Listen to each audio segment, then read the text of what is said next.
ఇరాన్లోని ఖర్గ్ ద్వీపాన్ని స్వాధీనం చేసుకునే దిశగా అమెరికా అడుగులు వేస్తుంది. పారాట్రూపర్లను రంగంలోకి దించబోతోంది యుఎస్. ఇరాన్ కోస్టల్ తీరంలో అడుగుపెట్టి హర్మూజ్ను తెరిపించే దిశగా ప్రయత్నాలు చేస్తోంది. 82 ఎయిర్ బార్న్ దళం నుంచి 2,000 మంది కమాండోలు అటువైపు మోహరిస్తున్నారు. పారాచూట్ల ద్వారా దిగి ఆయా ప్రాంతాలను స్వాధీనం చేసుకోవడంలో ఎయిర్ బోర్న్ కమాండోలు దిట్టగా పేరొందాయి. పారాట్రూపర్ల తరలింపుకు పెంటగాన్ కూడా ఓకే చెప్పినట్లు సమాచారం. ఈ నేపథ్యంలో 82 ఎయిర్ బోర్న్ కమాండోలు ఇప్పుడు మిడిల్ ఈస్ట్ వైపు కదులుతున్నట్టుగా తెలుస్తోంది. నార్త్ కరోలినాలోని సెంటర్ నుంచి ప్రస్తుతం వీళ్ళు మధ్యప్రాచ్యానికి తరులుతున్నట్టుగా తెలుస్తోంది. ప్రధానంగా హర్మూజ్ జలసంధిని తెరిపించడమే లక్ష్యంగా ఎయిర్ బార్న్ దళాలు పారాచూట్ల సహాయంతో ఇరాన్ కోస్టల్ తీరంలో, ముఖ్యంగా ఇరాన్ తీర ప్రాంతంలో దిగి ఇక అక్కడి నుంచి తమ పని మొదలుపెట్టే అవకాశం కనిపిస్తోంది. అత్యంత పకడ్బందీగా దాడులు చేయడంలో దిట్టగా పేరొందిన 82 ఎయిర్ బోర్న్ డివిజన్ ఇప్పుడు ఇరాన్లోకి అడుగు పెడితే కనుక యుద్ధం మరింత భీకరంగా మారే అవకాశం కనిపిస్తోంది. ఈ నేపథ్యంలో మధ్యప్రాచ్యంలో మోహరించడానికి అమెరికా సైనిక విభాగం సిద్ధమవుతున్నట్టుగా తెలుస్తోంది. ఓవైపు చర్చలు అంటూనే మరోవైపు ప్రతిదాడులు కొనసాగుతున్నాయి. ఈ నేపథ్యంలో ఇక హర్మూజ్ జలసంధిపై ఇరాన్ పట్టు వీడకపోతే ఖచ్చితంగా హర్మూజ్ జలసంధిని తెరిపించేందుకు అమెరికా అనేక ప్రయత్నాలు చేస్తోంది. ఇప్పటికే బంకర్ బస్టర్ బాంబులను వాడడం ద్వారా హర్మూజ్ జలసంధి తీర ప్రాంతాల్లో ఉన్నటువంటి మిసైల్ లాంచ్ ప్యాడ్లను విధ్వంసం చేసినట్లుగా ప్రకటించింది. తాజాగా ఈ పారాట్రూపర్లను అక్కడికి పంపించడం ద్వారా ఆ ప్రాంతం అంతా కూడా స్వాధీనం చేసుకునేందుకు ప్రయత్నాలు చేస్తున్నట్టుగా తెలుస్తోంది. మీరు చూస్తున్నారు, ఎయిర్ బోర్న్ దళాలుగా పేర్కొని వీళ్ళకి కఠిన శిక్షణ ఇస్తారు. ప్రధానంగా ఎయిర్పోర్ట్లు, సముద్ర మార్గాలు, ఇతర ఉద్రిక్తకరమైనటువంటి భూభాగాలపై దాడులు చేసి స్వాధీనపరచుకోగల సత్తా ఉన్న బెటాలియన్గా చెప్తారు దీన్ని. వీళ్ళకు అత్యంత కఠినమైన శిక్షణ ఉంటుంది. ఇక ఆయా ప్రాంతాల్లో వీళ్ళు అడుగు పెట్టడం ద్వారా ఆ ప్రాంతాలు స్వాధీనం చేసుకుంటారు. ప్రపంచంలో ఏ క్లిష్టమైన భూభాగం పైనైనా వీరు దాడి చేస్తారనే పేరు వీళ్ళకుంది. ప్రధానంగా పారాచూట్ల ద్వారా ఆ ప్రాంతంలో మోహరిస్తారు. ఇక అక్కడి నుంచి వ్యూహాత్మకంగా అడుగులు వేస్తూ నేరుగా అటాక్స్ చేస్తుంటారు. దీంతో వీళ్ళ దాడులను, వ్యూహాలను తట్టుకోవడం శత్రువులకు కూడా ఇబ్బందికరమైన పరిస్థితులు ఉంటాయనేది ప్రస్తుతం మనకున్నటువంటి సమాచారం. మధ్యప్రాచ్యంలో ప్రస్తుతం ఈ బలగాలు సిద్ధమవుతున్నాయి. 82వ ఎయిర్ బార్న్ డివిజన్ చెందిన ప్రత్యేక పారాచూట్ దాడి దళంలోని సైనికులను మిడిల్ ఈస్ట్కు పంపేందుకు అమెరికా సైన్యం సన్నాహాలు చేస్తున్నట్లుగా పెంటగాన్ కూడా ధృవీకరించింది. ఇరాన్ యుద్ధం 4వ వారంలోకి ప్రవేశించిన తరుణంలో కీలకమైన ప్రపంచ చమురు మార్గమైన హర్మూజ్ జలసంధిని పూర్తిగా తెరవడానికి అధ్యక్షుడు డొనాల్డ్ ట్రంప్ ప్రత్యామ్నాయాలను పరిశీలిస్తున్న తరుణంలో ఈ చర్యలు తీసుకుంటున్నారు. నార్త్ కరోలినాలోని ఫోర్ట్ బ్రాగ్లో ఉన్న డివిజన్ ప్రధాన కార్యాలయం విభాగానికి సంబంధించిన ఒక ప్రధాన శిక్షణ విన్యాసాన్ని సైన్యం రద్దు చేయడం ద్వారా ప్రస్తుతం ఈ వార్తలకు బలం చేకూరుతోంది. ఈ నెల మొదట్లో మోహరింపై ఊహాగానాలు తీవ్రమయ్యాయి. ఇక జలసంధిని తిరిగి తెరిచేలా టెహ్రాన్పై ఒత్తిడి తెచ్చే మార్గంగా ఇరాన్ ప్రధాన చమురు కేంద్రమైన ఖర్గ్ ద్వీపాన్ని స్వాధీనం చేసుకునే ప్రణాళికను కూడా ట్రంప్ ప్రభుత్వం పరిశీలించినట్టుగా న్యూయార్క్ టైమ్స్ వెల్లడిస్తోంది. ప్రధానంగా ఇరాన్లోని చమురు నిల్వ కేంద్రమైన, అలాగే రిఫైనరీలు, డిపోలు ఉన్నటువంటి ఖర్గ్ ద్వీపాన్ని స్వాధీనం చేసుకునేందుకు అమెరికా సర్వశక్తులు ఒడ్డుతోంది. ఇందులో భాగంగా ఇప్పటికే ఖర్గ్ ద్వీపంపై దాడులు కూడా చేసింది. ఆ దాడులను ప్రతీకారంగా ఇరాన్ కూడా ప్రతిదాడులు చేసింది. ఇప్పుడు అమెరికా టార్గెట్ ఒక్కటే, ముఖ్యంగా ఖర్గ్ ద్వీపంపై దెబ్బ కొడితే ఖచ్చితంగా ఆ ప్రాంతాన్ని కనుక స్వాధీనం చేసుకుంటే ఇరాన్ యొక్క ఆయువు పట్టుగా చెప్తారు దాన్ని. ఎందుకంటే ఆర్థిక మూలాలన్నీ కూడా ఖర్గ్ ద్వీపంలోనే ఉన్నాయి. ఇరాన్కు దాదాపుగా చాలా ద్వీపాలు ఉన్నాయి సముద్ర ప్రాంతంలో. ఆ ప్రాంతంలో ఇదొక ముఖ్యమైన ద్వీపంగా చెప్తారు. సో ఖర్గ్ ద్వీపంలో ఎక్కువగా ఆయిల్ నిల్వలు ఉంటాయి, ముడి చమురు నిల్వలు ఉంటాయి. దాన్ని కనుక దెబ్బ కొట్టి స్వాధీనం చేసుకుంటే ఇక ఇరాన్ వెన్నుముక విరిచినట్టే.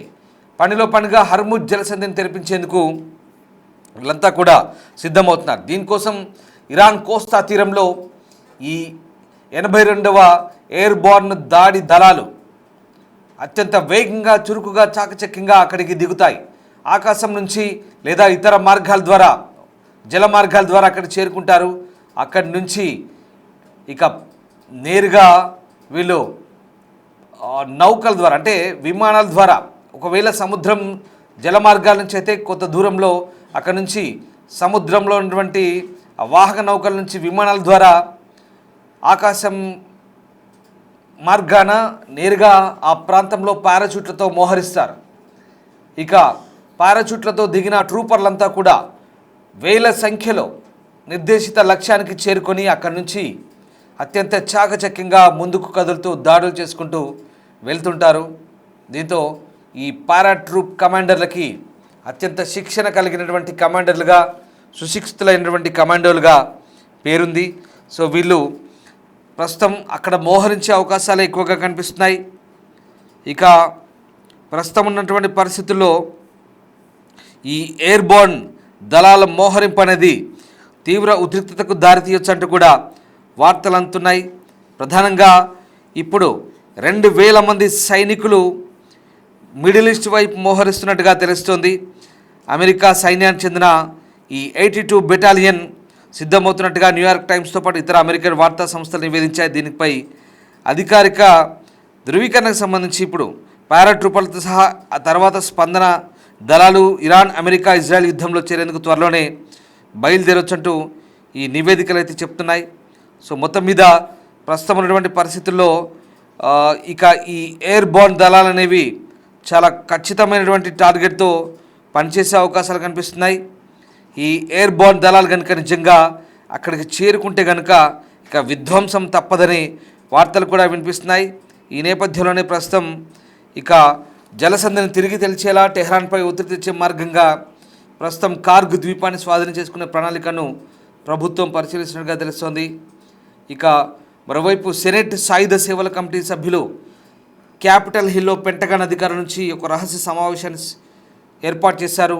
ఈ సమావేశంలో 2,000 మందికి పైగా సైనికులు మోహరించే అవకాశంపై చర్చించినట్టుగా తెలుస్తోంది.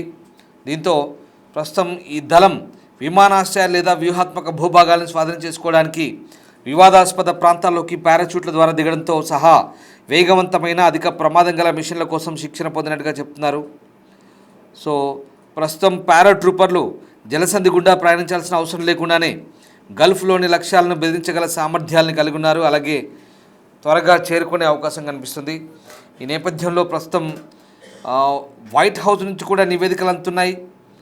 ఇక ప్రస్తుతానికి ఈ ఎయిర్ ఫోర్స్ డివిజన్ అనేది చాలా వేగవంతమైన, చురుకైన పోరాట శక్తిగా యుఎస్ సైన్యంలో అత్యంత గుర్తింపు పొందిన పోరాట విభాగాల్లో ఒకటిగా చెప్తారు.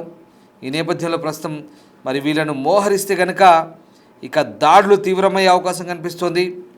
ఇక దాదాపు 18 గంటల్లో వీళ్ళు 18 గంటల్లో ప్రపంచంలో ఎక్కడికైనా మోహరించగల సామర్థ్యం ఉందని చెప్తున్నారు. చాలా పక్కా ప్లానింగ్తో మోహరింపు ఉంటుంది. అలాగే వీళ్ళ బ్రిగేడ్ కమాండర్లు కూడా ఇచ్చే ఆదేశాలతో విధ్వంసం చేసి తిరిగి రాగల శక్తి సామర్థ్యాలని చెప్తారు. మరీ ముఖ్యంగా విమానాశ్రయాలు, ఓడరేవులు లేదా వ్యూహాత్మక మౌలిక సదుపాయాల వంటి కీలక లక్ష్యాలను స్వాధీనం చేసుకోవడానికి శత్రు భూభాగంలోకి పారాచూట్ ద్వారా దిగి అక్కడ పరిస్థితిని చక్కదిద్దుతారని తెలుస్తోంది. ఇక ఈ నేపథ్యంలో వీటి దాడులు కనుక మొదలు పెడితే ప్రస్తుతం ఏ రకంగా ఉంటుందనేది మాత్రం ఆసక్తికరంగా మారబోతోంది. ఇవి గతంలో 2వ ప్రపంచ యుద్ధంలో కూడా కీలకమైనటువంటి యూరోపియన్ దాడుల్లో ఈ పోరాట విన్యాసాలతో అంతర్జాతీయంగా ప్రసిద్ధి చెందినట్టుగా తెలుస్తుంది. ఈ నేపథ్యంలో ప్రస్తుతం ఇక వీళ్ళు గతంలో 1991లో జరిగిన ఆపరేషన్ డెజర్ట్ స్టార్ట్ అని చెప్తారు. సో ఆ ఆపరేషన్లో కూడా వీళ్ళు గతంలో పాలు పంచుకున్నట్టుగా తెలుస్తోంది. దాని తర్వాత వీళ్ళను మొదటి గల్ఫ్ యుద్ధంలో కూడా అమెరికా దళాలకు వీళ్ళు వాడినట్టుగా తెలుస్తోంది. తర్వాత ఇరాక్, ఆఫ్ఘనిస్తాన్లో బుష్ హయాంలో జరిగిన ప్రపంచ ఉగ్రవాద వ్యతిరేక యుద్ధంలో కూడా 82 ఎయిర్బోర్న్ దళాలు ప్రధాన పాత్ర పోషించినట్టుగా తెలుస్తోంది. 2020లో బాగ్దాద్లోని అమెరికా రాయబార కార్యాలయంపై జరిగిన దాడి తర్వాత ఈ దళాలు పనిచేశాయి. 2020లో కూడా తాలిబాన్లు అధికారాన్ని చేజిక్కించుకోవడంలో ఆఫ్ఘనిస్తాన్ నుంచి వేగవంతమైన తరలింపులో కూడా వీళ్ళు కీలక పాత్ర పోషించారు. అలాగే 2023లో ఉక్రెయిన్పై రష్యా దాడి తర్వాత సుమారు 3,000 మంది ఎయిర్బోర్న్ దళాలను కూడా ఐరోపాకు పంపారు. 2018లో స్థాపించబడ్డ ఐఆర్ఎఫ్ అప్పటి నుంచి పెంటగాన్ యొక్క అత్యంత తరచుగా క్రియాశీలమైనటువంటి మోహరింపు సాధనాల్లో ఒకటిగా ఉంది.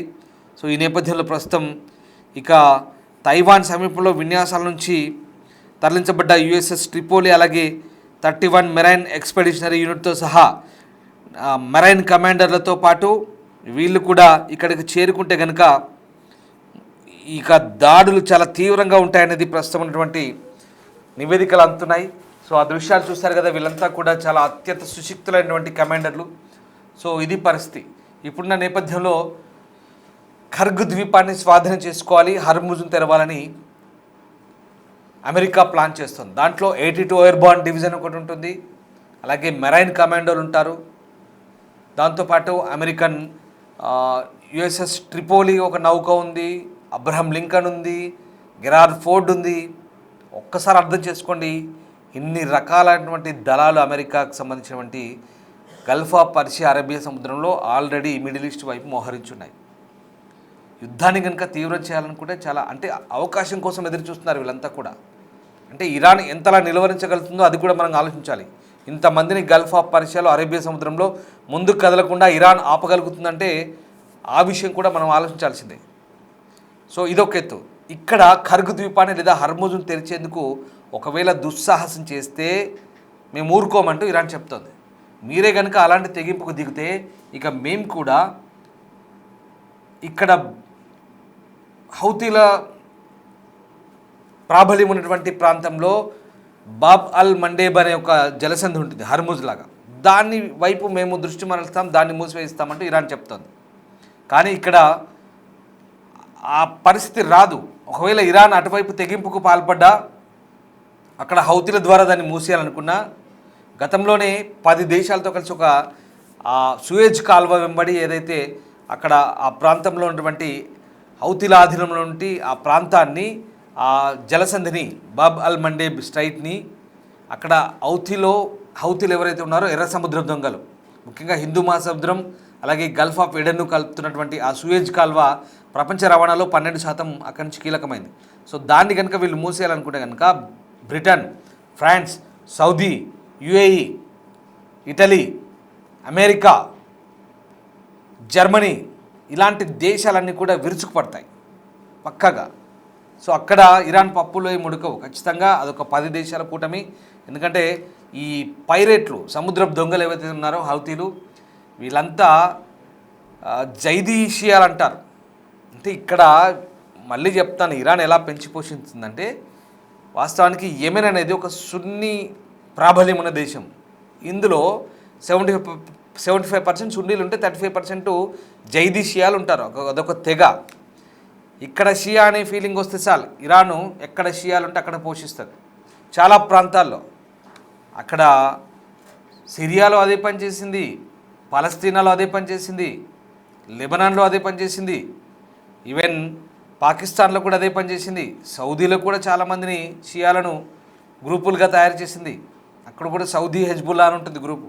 ఇక్కడ హౌతీలను ఇరాన్ తన చుట్టూ ఉన్నటువంటి గల్ఫ్ దేశాలు, ఆయా ద్వీపాల్లో ఉన్నటువంటి షియా ముస్లిం ఫీలింగ్తో కంప్లీట్గా సున్నీలకు వ్యతిరేకంగా, సున్నీ ముస్లింలకు వ్యతిరేకంగా అక్కడక్కడ అన్నింటినీ గ్రూపులు తయారు చేసి వాళ్ళకు డబ్బులు, ఆయుధాలు ఇచ్చి ఇరాన్ సంబంధించినటువంటి రెవల్యూషనరీ గార్డ్ కార్ప్స్ ఐఆర్జీసీ వీళ్ళందరినీ కూడా పెంచి పోషించి ఆయుధాలు, డబ్బులు ఇచ్చి తీవ్రవాదులుగా తయారు చేసి ఇదిగో గల్ఫ్ దేశాలకు ముప్పుగా పరిణమించాయి. ఇది ఉద్దేశపూర్వకంగా చెప్తున్న అంశాలు కావు, ఇది వాస్తవం. ఒక్కసారి తిరిగేయండి చరిత్ర పుటలు. ఇరాన్ ఎంతమంది ఫ్రాక్సీ సంస్థలను పెంచి పోషించిందో ఇది కథ. సో దీంతో వీళ్ళంతా కూడా ఇప్పుడు వీళ్ళందరినీ ఎలిమినేట్ చేసే పనిలో భాగంగా ఇజ్రాయెల్, అమెరికా, పశ్చిమ దేశాలన్నీ కూడా ఇక్కడ మరి ఎందుకు ప్రాబ్లం వీళ్ళకేమవుతుందంటే పశ్చిమ దేశాల పౌరులను, అలాగే అమెరికన్ పౌరులను, ఇజ్రాయెల్ పౌరులను వందలాది మందిని ఇప్పటివరకు పొట్టన పెట్టుకున్నారు వీళ్ళంతా కూడా. సౌదీ మీద దాడి చేసింది హౌతీ, దుబాయ్ మీద దాడి చేసింది. సౌదీ చూస్తూ ఊరుకుంటుందా, దుబాయ్ చూస్తూ ఊరుకుంటుందా? వాళ్ళ ఎయిర్పోర్ట్ల మీద కూడా అటాక్ చేస్తారు మిసైళ్లతో. అందుకే హౌతీల మీద వాళ్ళ హదోదా ఎయిర్ హార్బర్ ఉంటుంది ఒక పోర్టు, దాన్ని పిండి చేశారు. అలాగే సనా వాళ్ళ రాజధాని క్యాపిటల్, అక్కడ ఎయిర్పోర్ట్ని కూడా చేశారు. సో ఇది ఒక ఎత్తు. ఇక్కడ ఎందుకు చెప్తున్నానంటే ఖర్గు ద్వీపాన్ని హర్మోజును తెరిస్తే కనుక వీళ్ళు బాబ్ అల్ ముండేబ్ వైపు వస్తారని ఇలా వస్తుంది. హర్మోజు నుంచి ఇలా ఇది తూర్పు ఉంటుంది, పడమరకు అన్నట్టు, ముందు వెనకాల భాగం. అంటే పశ్చిమాసియా యుద్ధం అనేది ఎక్కడి నుంచి ఎక్కడికి వెళ్తుందో ఒకసారి అర్థం చేసుకోండి. సో ఇక్కడ ఇరాన్ని కట్టడి చేయగలిగితే కనుక ఈ తోక సంస్థలన్నీ కూడా తోకలు జాడిస్తాయి. సో ఇలా తోకలకు కత్తిరింపు చేయాలంటే ఖచ్చితంగా అమెరికా చాలా గట్టిగా ప్రయత్నాలు చేస్తే తప్ప ఇరాన్కు ఉన్నటువంటి తోకలు కట్టే పరిస్థితి లేదు.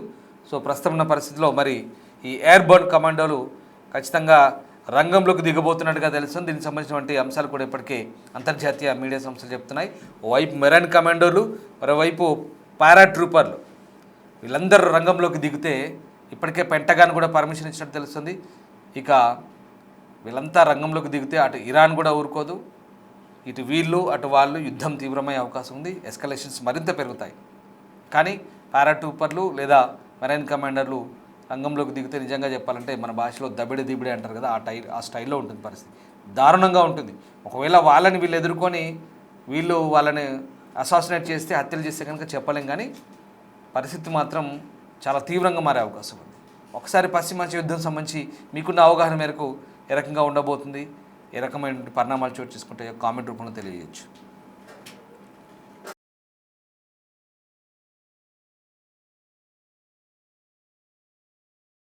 Got a long couple days ahead of you. Some of you are strong at some things, some of you are stronger at others, right? And that's kind of where the squad comes into play and you work together. Use all those and to kind of help each other as you kind of fight through some of these things we threw at you. Your furthest target?